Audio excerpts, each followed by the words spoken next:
மே 29 நமது அனுதின மன்னா ஊழியங்களின் வாழ்த்துக்களுடன் இன்றைய நற்செய்தி. தாங்கி பிடித்திருக்கும் நம்பிக்கை. இன்றைய வேத பகுதி ஆபகுக் 3ஆம் அதிகாரம் வசனங்கள் 11 முதல் 19 வரை. சந்திரனும் சூரியனும் தன் மண்டலத்தில் நின்றன. உமது அம்புகளின் ஜோதியிலும் உமது ஈட்டியினுடைய மின்னல் பிரகாசத்திலும் நடந்தன. நீர் கோபத்தோடே பூமியில் நடந்தீர், உக்கிரத்தோடே ஜாதிகளை போரடித்தீர். உமது ஜனத்தின் ரட்சிப்புக்காகவும் நீர் அபிஷேகம் பண்ணுவித்தவனின் ரட்சிப்புக்காகவுமே நீர் புறப்பட்டீர். கழுத்தளவாக அஸ்திபாரத்தை திறப்பாக்கி துஷ்டனுடைய வீட்டிலிருந்த தலைவனை வெட்டினீர். என்னை சிதறடிப்பதற்கு பெருங்காற்றைப் போல் வந்தார்கள். சிறுமையானவனை மறைவிடத்திலே பட்சிப்பது அவர்களுக்கு சந்தோஷமாயிருந்தது. நீர் அவனுடைய ஈட்டிகளினாலேயே அவனுடைய கிராமத்து அதிபதிகளை உருவக்குத்தினீர்.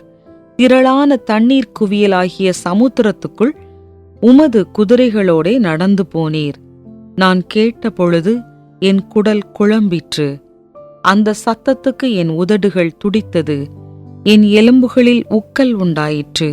என் நிலையிலே நடுங்கினேன். ஆனாலும் எங்களோடே எதிர்க்கும் ஜனங்கள் வரும்போது இக்கட்டு நாளிலே நான் இளைப்பாறுதல் அடைவேன்.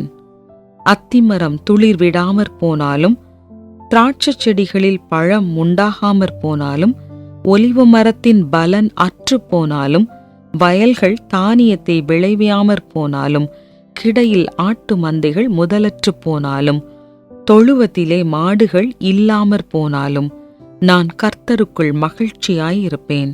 என் ரட்சிப்பின் தேவனுக்குள் களி கூறுவேன். ஆண்டவராகிய கர்த்தர் என் பலன். அவர் என் கால்களை மான் கால்களைப் போலாக்கி உயரமான ஸ்தலங்களில் என்னை நடக்க பண்ணுவார். இது நெகினோத் என்னும் வாத்தியத்தில் வாசிக்க ராகத் தலைவனுக்கு ஒப்புவிக்கப்பட்ட சங்கீதம். குறிப்பு வசனம்: நான் கர்த்தருக்குள் மகிழ்ச்சியாயிருப்பேன். என் ரட்சிப்பின் தேவனுக்குள் களி கூறுவேன். அப்பா எனக்கு பூக்களை பரிசாக அனுப்பியதால் அவர் வீட்டிற்கு வரப்போகிறார் என்பது எனக்கு தெரியும். யுத்தத்தில் என்னுடைய அப்பா காணாமற் போனது தெரியாமல் என்னுடைய 7 வயது சகோதரி சொன்ன வார்த்தைகள் இவைகள். அப்பா போருக்கு செல்வதற்கு முன்னர் என் சகோதரியின் பிறந்த நாளை முன்னிட்டு அவளுக்கு பூக்களை பரிசாக முன்கூட்டியே ஆர்டர் செய்திருந்தார். அவர் தொலைந்த பின்பு அவைகள் வந்து சேர்ந்தன. அவள் சொன்னது சரியாகி போய்விட்டது. என்னுடைய அப்பா யுத்தத்தில் பெரிய ஆபத்தை சந்தித்து வீடு திரும்பினார். பல ஆண்டுகள் கடந்த பின்னரும் என் சகோதரி அந்த பூக்களை ஞாபகமாய் வைத்திருந்தாள்.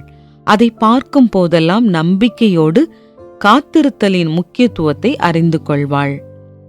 உடைந்து போன இந்த பாவ உலகத்தில் நம்பிக்கையை காத்துக்கொள்வது சாதாரணமானது அல்ல. அப்பாக்கள் எப்போதும் வீடு வந்து சேர்வதில்லை. பிள்ளைகளின் எதிர்பார்ப்புகள் சில வேளைகளில் நிராசையாகி போய்விடுகின்றன. ஆகிலும் கடினமான தருணங்களில் தேவன் நமக்கு நம்பிக்கையை அருளுகிறார். வேறொரு யுத்த காலத்தில் ஆபகுக் தீர்க்கதரிசி பாபிலோனியர்களால் ஏற்பட போகிற யுத்தத்தை முன்னறிவித்தார். ஆனாலும் தேவன் நல்லவராகவே இருக்கிறார் என்று உறுதி கூறுகிறார். தேவன் கடந்த காலத்தில் செய்த நன்மைகளை நினைவு கூர்ந்தவராய், அத்திமரம் துளிர் விடாமற் போனாலும், திராட்சை செடிகளில் பழம் உண்டாகாமற் போனாலும், ஒலிவ மரத்தின் பலன் அற்று போனாலும், வயல்கள் தானியத்தை விளைவியாமற் போனாலும், கிடையில் ஆட்டு மந்தைகள் முதலற்று போனாலும், தொழுவத்திலே மாடு இல்லாமற் போனாலும், நான் கர்த்தருக்குள் மகிழ்ச்சியாயிருப்பேன். என் ரட்சிப்பின் தேவனுக்குள் களி கூறுவேன் என்று அறிக்கையிடுகிறார். சில விளக்க உரையாளர்கள் ஆபகுக் என்னும் பெயருக்கு பற்றியிருத்தல் என்று பொருள் கூறுகிறார்கள். அவர் நம்மை விடாமல் பற்றி பிடித்திருப்பதால் சோதனைகளின் மத்தியிலும் அவரை நம் ஒரே நம்பிக்கையாய் பற்றி பிடித்திருப்போம்.